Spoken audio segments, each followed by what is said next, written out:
This video is brought to you by a huge mountain of drugs. Tawnos versus Kykar, Toxrill and Feldon. We have ramp, removal, card draw, yeah, pretty perfect hand for us. We draw into Vivian, just get down a tap land here. Kykar throwing out a Boros Signet, and it's a Garruk's pack leader for us, so just ramp with the 3 visits. Curse of Leeches from the Dominaria player, and that is enchanting Kykar, which is probably a good idea. And now we see Kykar wins Fury, 6 cards in hand over there. And we draw into a land, so I can hold on to the Boseiju for a bit longer.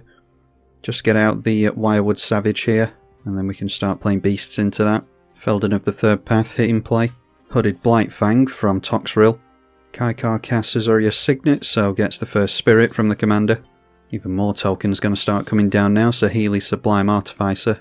Then sacrificing one of the spirits to make mana so that he can cast a Conjurer's Bauble. So that obviously is replaced by a Servo and a spirit. Then sacking another spirit, it is Spark of Creativity this time.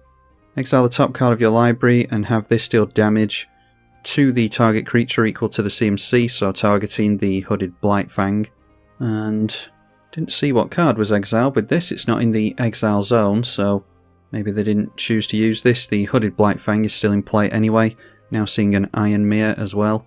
Kykar thankfully down to 2 cards in hand. And Kykar seeing Toxrill as the major threat here thanks to the minus counters, so Kykar going to deal 3 points of commander damage over there. And it's a Lightning Greaves for us, so do we go for Boseiju and get down the Trigon Predator? It would be nice to have 2 Trigon Predators in play, but does our commander make it round the turn cycle here? I mean, if they're going to point spot removal at anything, it should be Kykar surely, so maybe we can risk getting down our commander here. Play out the Boseiju, and we'll attempt to have our Tawnos survive around the turn cycle we're about to have here. And it's a Treasure Keeper from Feldon, the first artifact creature is played. Painful Quandary now from what seems like a mono-black player, not doing too well on blue mana at the moment. Conjurer's Bauble being sacrificed by the Jeskai player. And continuing to focus with the 2 flyers over at Toxrill. Alright, so 7 mana being held up by the Kykar player is always worrying. And it's seeing a Ledger Shredder now, so what I'd like to do is get down Trigon Predator and the Lightning Greaves. We'll draw a card by casting Trigon Predator. Probably discard the Ledger Shredder here, even though, yeah, doesn't feel good to do that. But we'll probably swing in this Trigon Predator at the black player now to get rid of the Painful Quandary. So Painful Quandary triggers. We could just take the 5 life here, I suppose, actually, because Painful Quandary isn't going to last too much longer. Maybe there's something that we feel as though we can discard during the playing of the Lightning Greaves. So we get 2 Trigon Predators here, and we draw a card to the Wirewood Savage. This is on any beast entering under our control. Alright, gets us into another Vivian, and the Migratory Greathorn as well.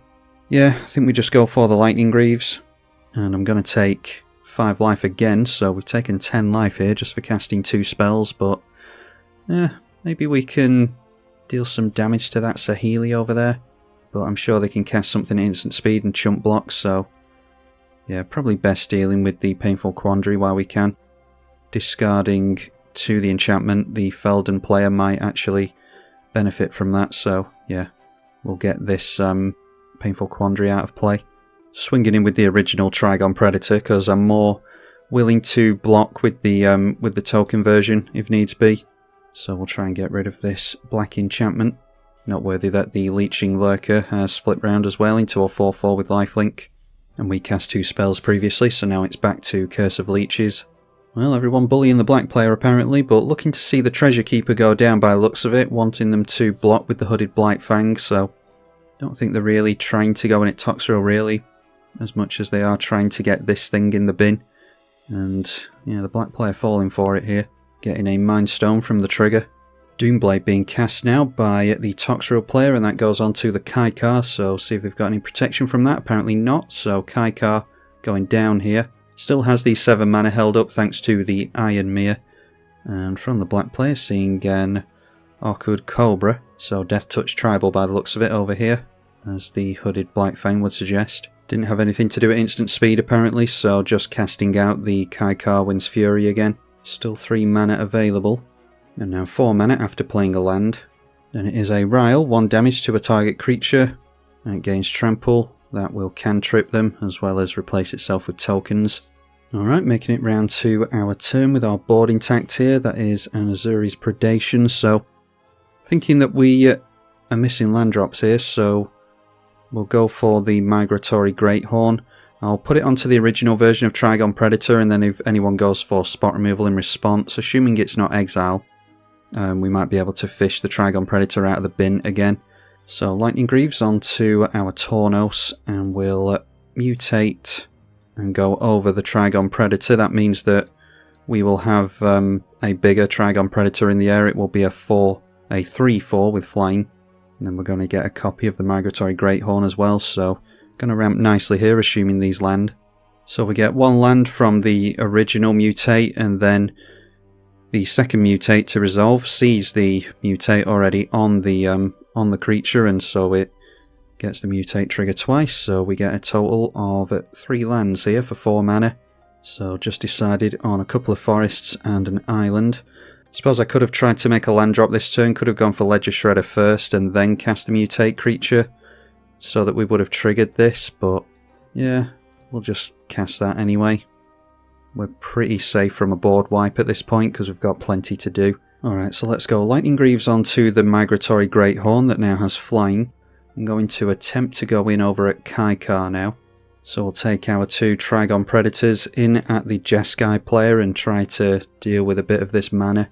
Actually, I totally forgot they replayed the Kykar, so throwing away a Trigon Predator is pretty stupid here. Maybe they'll assume that we've got a combat trick for free, which isn't likely, is it? Suppose they're managing to block here either way, but we'll manage to get rid of one of their spirit tokens here, and yep, they do decide to correctly go for the Trigon Predator being blocked. That was a bad attack. We were never going to get through here anyway, but losing a Trigon Predator is not good. Just had tunnel vision there and had it in my head that the Kykar had been dealt with for some reason. Feldon activating at the end of the turn, going to reanimate the Treasure Keeper no doubt. And they are doing this during the end step, so does not trigger the Treasure Keeper's sacrifice here. They will have it during their turn. They sacrifice the Mind Stone to draw a card there also, making another Treasure Keeper. Both of these will be sacrificed at the end of this turn. And both of those swinging in at Saheeli. A second spell being cast here by the red player. That is a Tormenting Voice. They've also got themselves into a Humble Defector. Ledger Shredder going to loot us here. So we've drawn into a Gladewalker Ritualist. Not sure we're going to do much with Vivian Monster's Advocate. Maybe if we wipe the board first. Yeah, I'm just going to get rid of the Vivian here against my better judgment. There's going to be plenty of flyers from Kykar, so I don't think we're going to manage to keep a Planeswalker in play for too long. A Castle Vantress. I like the flash on the Vivian though, so that being said, we'll try and keep a Vivian. And discarded to the Tormenting Voice was a Burning Sun's Avatar. Saheeli's gone down to 2 loyalty by the way, so one of those creatures did hit. Now a Soul of Innistrad from Toxrill. Now the 2 Death Touchers swinging over at Saheeli as well. That triggers the drain effect here, so draining our opponent for 2. Death Touch damage is dealt to Saheeli. So they couldn't let a single piece of damage through there, so just decided to let both the creatures in. Curse of Leeches triggers again. Another cantrip, Expedite this time, giving our opponent's creature haste, targeting the Kykar. And that is the second spell they've cast. It is an Overmaster this time. So potentially going to cast an instant or sorcery that we would want to counter. We don't have any counter magic available to us anyway.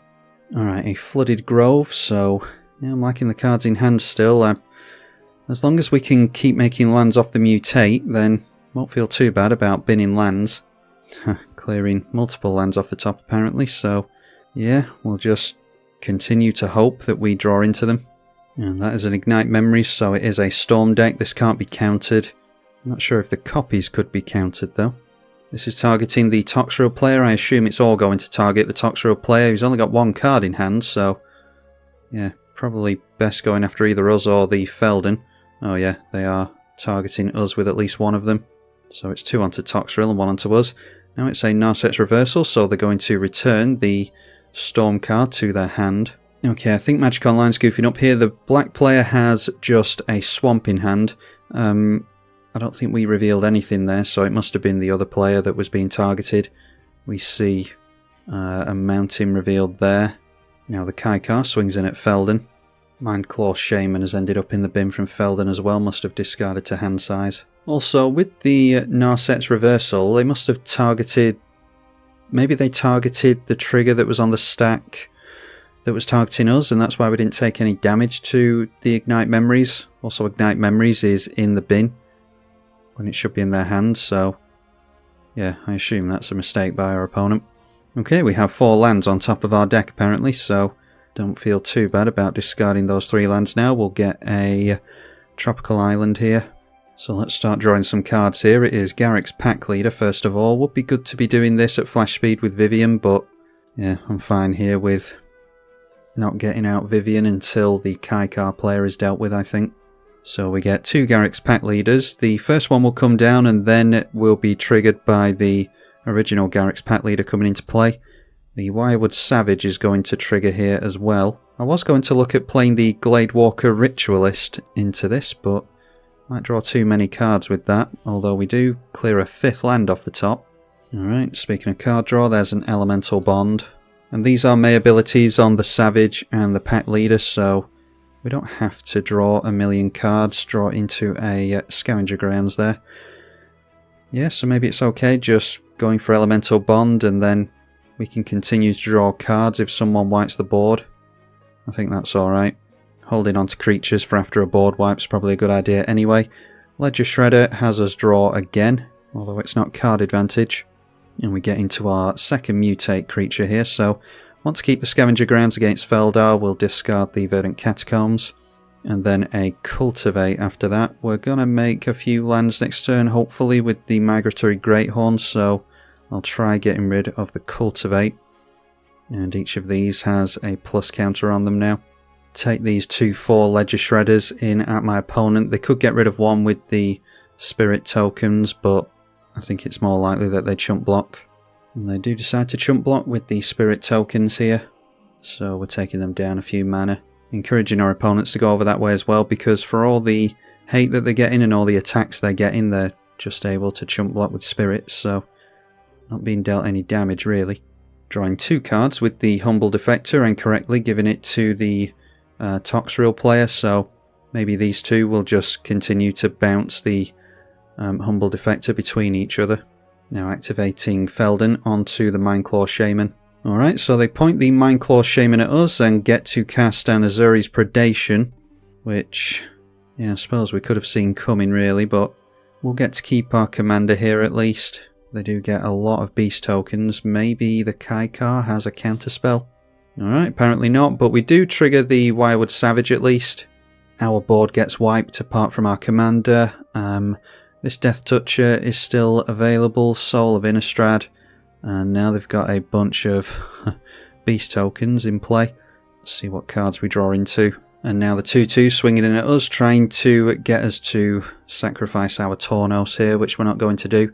Now what do we draw into? That is a Masked Vandal, got a Soul Ring, another Mutate creature in Gem Razor, some lands, Rhystic Study, Thunderfoot Baloth, Plax Manta, a Mistform Ultimus, Hydroid Krasis, Beast Within, and a Sakashima of 1,000 Faces, which is for our commander. Don't have an incredible amount of mana to cast all this stuff, unfortunately. Noteworthy that the mono red player does have Nevermel's Disc in play as well. Toxrill the Corrosive into play, and is going to slowly whittle down these Phyrexian Beast tokens. So going through to the end step, and there we see Toxrill starting to debuff everything. So by the time it comes around to our turn, Feldon would have been dealt with, which is noteworthy. And by the time it gets around to Feldon's turn, Toxrill would have dealt with these beast tokens. So might be worth holding off on the Beast Within until these are dealt with, and then we can throw it over on the Toxrill and keep our Tawnos in play that way. Anyway, Kykar into play. Not going to be able to keep Spirits in play as long as Toxrill's around. Not holding up Swords to Plowshares mana or anything like that. Alright, so this stands to be a pretty big turn for us, but there's a hell of a lot to do here. We draw into another mutate in Dreamtail Heron. I think I need to get down Scavenger Grounds against Feldon. Then we certainly want Sol Ring in play as well. Obviously pays for itself in mana. And then as many creatures in play as we can manage, really. Let's go for the Gladewalker Ritualist. And then another 3 mana we can start Trumpeting Nara, making beast tokens. Then we'd want another 3 mana to go for Gemraiser, which would only leave us with 2, so we couldn't beast within, so probably going Masked Vandal is a good idea here.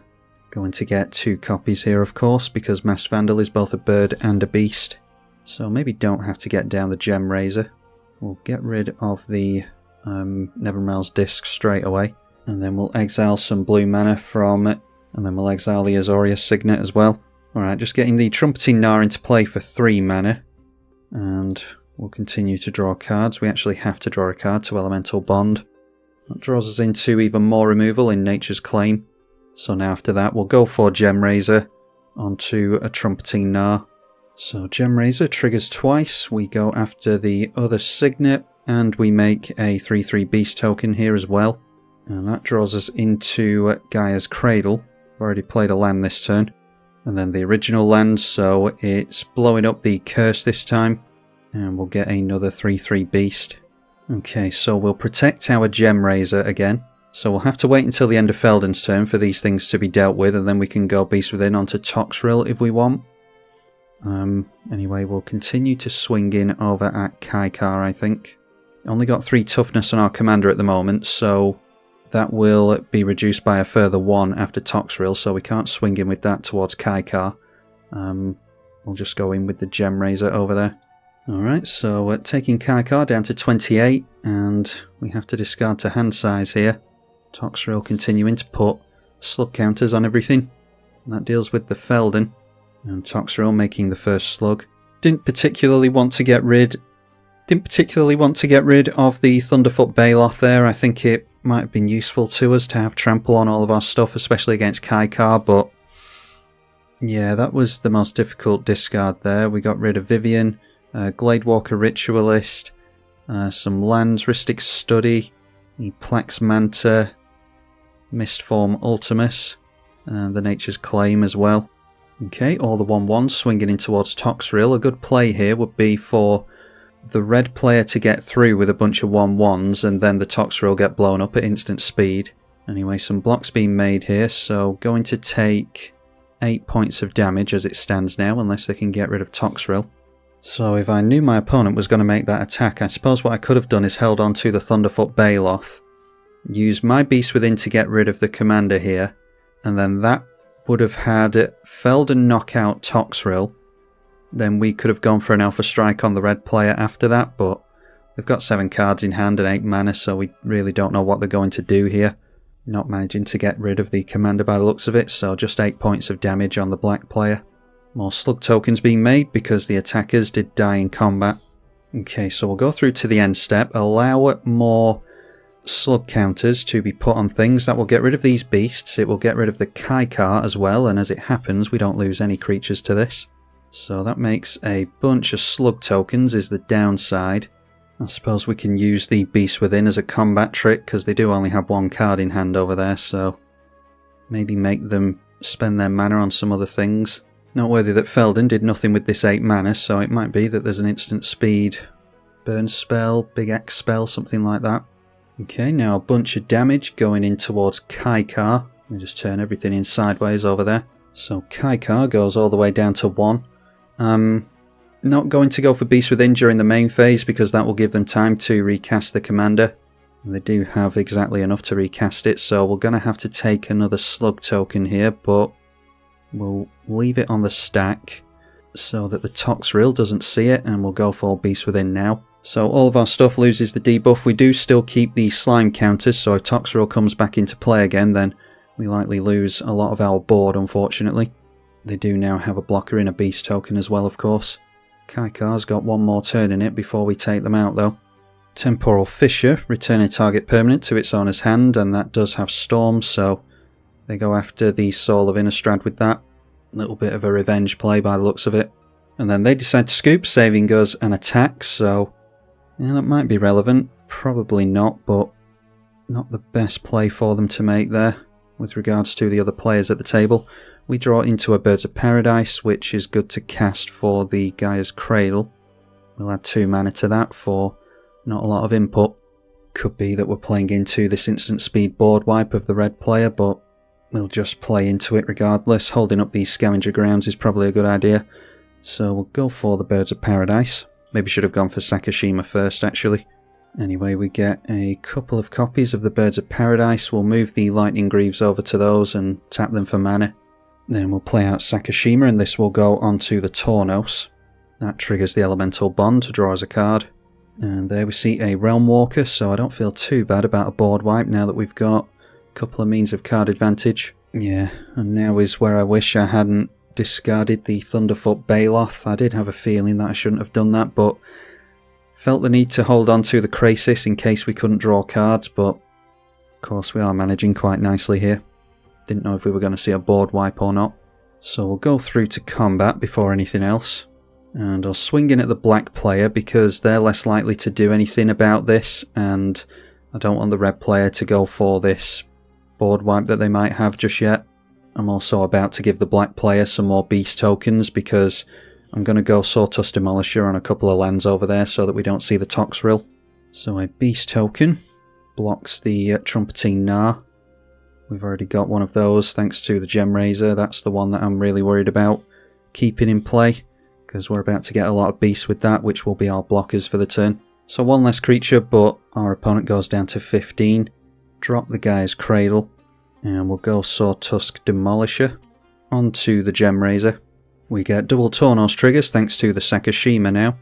So we're about to go crazy with mutates at this point. Put that over because it's a 6/6, so that will buff the body. And there we see all the triggers. So going to point removal at a swamp. Not going to go crazy with the land destruction. I just don't want to see the Tawnos again, like I said. Drawing cards to the Elemental Bond here. And then we get the second Sawtusk Demolisher trigger from the original Tawnos, that is. So more triggers again. Blow up another land for the black player. And we'll blow up a mountain as well, because that's our only target. The red player floating that land for mana. And then the original Sawtusk Demolisher going to trigger. So getting 3 there. We'll go for mountains on the Feldon player again, I think. So Feldon, of course, floating those for mana. So even if they can wipe the board here, we'll make it so that they don't have any lands during their turn, because there's really nothing else we can do here. Just clearing 3 lands off the top with our enchantment. And now let's go for the Dreamtail Heron and get a bunch of mutate again. We'll tap down the Gaia's Cradle this time. And we'll mutate onto the Sawtusk Demolisher, which has a bunch of text on it now. Get triple Dreamtail Herons from the 2 Tawnoses and the original. And Feldon decides to scoop there. It's a hell of a lot of mutate triggers thanks to all the mutate cards that we have on here already. So we're just going to have to go after lands here. It's our only target. Not necessarily the aim of the deck, but obviously if we're forced into this, then it's just what we're going to have to do. So we draw a card to Dreamtail Heron. Drawing into more mutate stuff in Parcel Beast and Souvenir Snatcher, but I dare say that this game is over. We're actually going to be forced to start targeting our own stuff if we're not careful with the Terastodon effect. Drawing into Twinning Staff for Rampant Growth and Rampaging Baloths. Luckily we can make the same target with all these Sawtusk Demolishers, so we'll just target the same land multiple times and they get fewer beasts this way, because obviously the other triggers will fizzle. So completely stripping our opponent of lands, we'll rub salt in the wound and go for the Perplexing Test here and return all tokens to their owner's hand. And that will pretty much wipe our opponent's board. Maybe they're hoping they can go wide on us here. So we lose our own creature tokens here, but our opponent is going to hurt more than we are. So we'll just slam down the Rampaging Baloths there and pass the turn over to our opponent. If we'd drawn into the Pongify sooner, we could have blown this up and then bounced all the tokens and we would have completely wiped our opponent's board of permanents. Yeah, appreciative to our opponent for playing it out. We'll just get down the Arcbound Ravager so we don't have to discard as much, and then we'll pass the turn over. Oh, I actually completely forgot that's a beast, of course. Alright, and our opponent scoops it up there, so obviously that's the game. They were just maybe having a quick look at our deck. was just going to pass it over to them there, and then we go wide on them most likely. Haven't worked it out, but yeah, they're at 15 life, so we definitely go wide on them. Much more egregious than I normally play it, but we had little to no targets, so had to go after the lands there, and panned out quite nicely for us as it happens. Didn't see that instant speed wipe from the red player, thankfully. I think it could have been Comet Storm or something like that. Anyway, hopefully you all enjoyed this revisit to Tawnos the Toymaker. It's a very good deck, very capable deck, and yeah, don't think this commander has really been discovered yet. So not seeing anyone else playing with it, and it's usually undervalued and underappreciated, and everyone concentrates elsewhere in my experience. So you can build it yourself with the link in the description below. That will take you through to the deck list if you would like. Hopefully you all enjoyed the video. Huge thank you to the patrons as ever. I'm tribalkai. Thank you for watching.